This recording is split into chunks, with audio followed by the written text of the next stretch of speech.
হয় না যে মানুষ সবসময় যে কোনো মানুষকে একটা ছকে ফেলতে চায়, যে আমি হয়তো এই মেয়েটা হবে এই রকম, ও ওর মতো হবে, বা ও এই এই মানুষটার মতো হবে, বা মানে ও এইটাই করবে, এর বাইরে কিছু করতে পারবে না।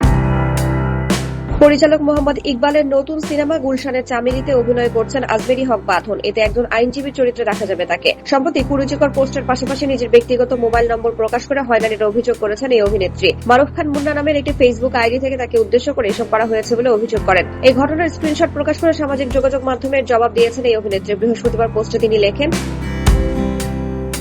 যখন কোনো দল বলে তারা সরকারে থাকলে নারীরা নিরাপদ থাকবে, অথচ একই সময় তাদেরই সমর্থকরা অনলাইনে নারীদের উপর এভাবে হামলে পড়ে, হয়রানি করে, এমনকি এখন এই ফেসবুক আইডি থেকে আবার ব্যক্তিগত মোবাইল নম্বরও ছড়িয়ে দেওয়া হচ্ছে, তখন এর চেয়ে বড় পরিহাস আর কি হতে পারে। আর একটা বিষয় পরিষ্কার করে দিতে চাই, কোনো ব্যক্তির ব্যক্তিগত মোবাইল নম্বর তার অনুমতি ছাড়া প্রকাশ্যে ছড়িয়ে দেওয়া শুধু হয়রানি নয়, এটি একটি শাস্তিযোগ্য অপরাধ। তাই ভয় দেখানো, আতঙ্ক তৈরি করা কিংবা আমাকে চুপ করিয়ে দেওয়ার এই চেষ্টা তোমাদের জন্য যে পরিণতি ডেকে আনতে পারে সেটা মনে রাখা ভালো। আমাকে এত সহজে ভয় দেখিয়ে বা আতঙ্কিত করে ফেলা সম্ভব নয় জানিয়ে তিনি বলেন, আমাকে সেখানে নিয়ে যেতে হলে তোমাদের আরো অনেক দূর যেতে হবে।